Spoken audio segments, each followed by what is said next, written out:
The river moves slowly here, wide and quiet, carrying reflections of deep green across its surface. Along its edge, stone rises from the earth, weathered, steady, unchanged through time. This is Lamanai. But why did this place endure when so many others did not? Across centuries of shifting conditions, cities across this region rose and fell, leaving behind silence and ruin. But here, something different happened. Lamanai did not follow that pattern. It continued, through change, through uncertainty, through time itself. Even now, the reason is not entirely clear. The site rests in northern Belize, set beside the long curve of the new River Lagoon. Water defines everything here. The river is not a boundary. It is a pathway, stretching outward into distant landscapes, linking this place to a wider world. The surrounding land is dense and humid, layered with thick vegetation that softens sound and filters light into shifting patterns.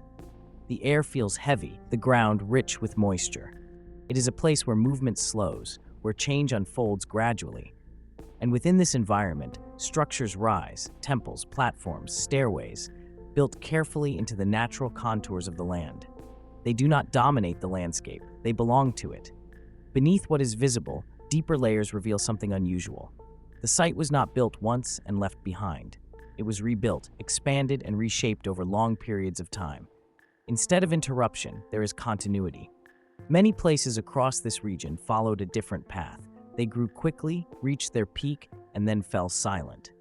But here, something else took hold. Lamanai remained active through multiple eras, through environmental shifts that reshaped surrounding regions. And this raises a deeper question. Was it the river that sustained it, the land itself, or something in how the place was shaped over time? The answer is not found in a single structure or a single moment. It is spread across the landscape, in water, in soil, and in stone. And to begin understanding it, we have to look closer at how this place was positioned and how it moved with the world around it. The river does more than pass by Lamanai. It shapes how the place exists. From the edge of the lagoon, the land rises gently, just enough to remain above seasonal floods, yet close enough to the water to stay connected. This balance is quiet, but essential. It allows stability without isolation, protection without separation. Along the shoreline, traces of ancient movement gather in subtle ways. Landing points and worn edges suggest that water traffic was steady, not occasional. The river carried more than reflection, it carried continuity. Canoes would have approached these banks as part of a constant rhythm, linking this place to regions far beyond what can be seen. The river was not a boundary, it was a corridor. Beyond the water, the terrain shifts into dense tropical forest, and where fertile ground supports sustained growth.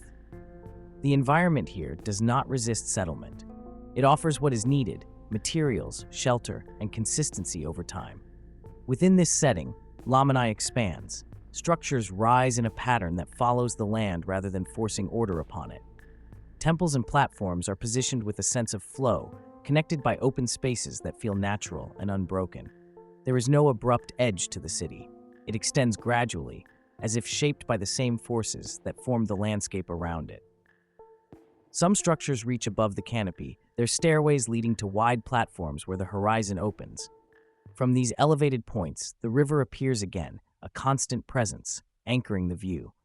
Among these buildings, carved stone faces remain set into the architecture, their features softened but still deliberate.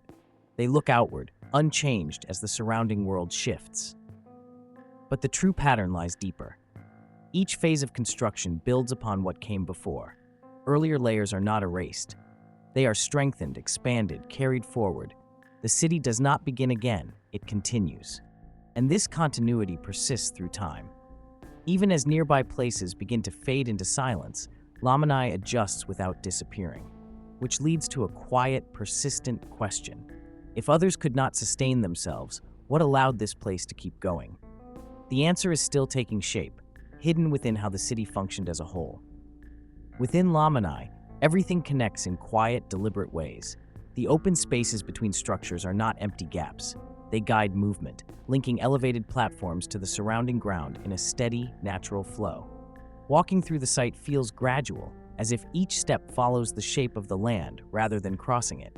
The larger structures rise with calm purpose. Stairways align across the city, creating a rhythm from one level to another. From one platform, another reveals itself through breaks in the canopy. The layout is not rigid, but it is consistent, formed over time rather than imposed all at once. Beneath the surface, earlier layers remain embedded within later construction. Foundations support new forms without being removed. The past is not cleared away, it is carried forward, built into what comes next. This kind of continuity is rare. In many ancient places, construction stops and long gaps follow. Here, change happens without interruption. The transitions are subtle, but they never fully break. Water is part of this system as well. The land's gentle elevation helps guide rainfall and seasonal flow, protecting the structures while keeping the site connected to its surroundings. Nothing feels forced. The city works with its environment, not against it. And this may be where part of the answer begins to emerge. Because endurance is not only about strength, it is about flexibility, about the ability to adjust without losing form. As conditions shift across the region, Lamanai responds. Its connection to the river remains steady. Its layered construction allows renewal without erasing what came before. But even this does not fully explain what followed. Because Lamanai did not simply survive one period of change, it continued beyond the point where many similar places had already fallen silent. This is what sets it apart. It did not follow the expected pattern. And as we move closer to understanding why, the question becomes even more difficult. What allowed this place to remain when so many others could not? The clues are here, but they are quiet and not yet complete. Time settles differently at Lamanai. There is no clear moment of collapse here, no sudden silence, no sharp ending. Instead, activity gradually softens. The structures remain in use, but with quieter changes. Large construction gives way to smaller adjustments, subtle shifts that leave the overall form intact. The city does not disappear. It eases into stillness. The river continues beside it, unchanged in its steady movement. Where there was once constant motion along the shoreline, there is now quiet, but not absence. The connection remains even as activity fades. Archaeological traces suggest that presence here extended far longer than in many surrounding places. The signs are not dramatic. They are layered: continued use, minor rebuilding, steady occupation across time. So why here? Part of the answer seems to lie in balance. Lamanai was connected but never over-dependent. The river allowed movement without forcing reliance on distant systems. The environment provided stability without strain. And the structure of the city allowed change without collapse. It did not need to begin again, it simply continued. But even this does not fully resolve the mystery, because endurance leaves behind fewer clear explanations than collapse. There are no sudden events to point to, no single cause to define, only continuity, quiet, steady, and difficult to fully understand. Today, the structures remain, rising through vegetation that slowly reclaims the space between them. Edges are softened, surfaces worn, but the forms still hold their shape. Light moves across them as it always has, filtered, patient, unchanged. And the river is still there. So we return to the question that began this journey. Why did Lamanai endure? Perhaps it was not one reason, but many. Its relationship with water, its flexible design, and its steady connection to the land. Or perhaps the answer is simpler. Some places are not shaped to rise and fall. Some are shaped to remain.